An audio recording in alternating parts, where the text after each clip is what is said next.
మధురవదన నళిన నయన మనవి వినరా రామా.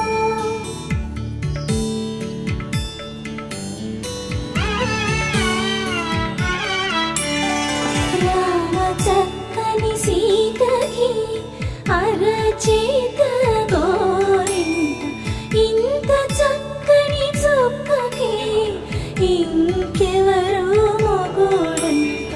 రామ చక్కని సీతకి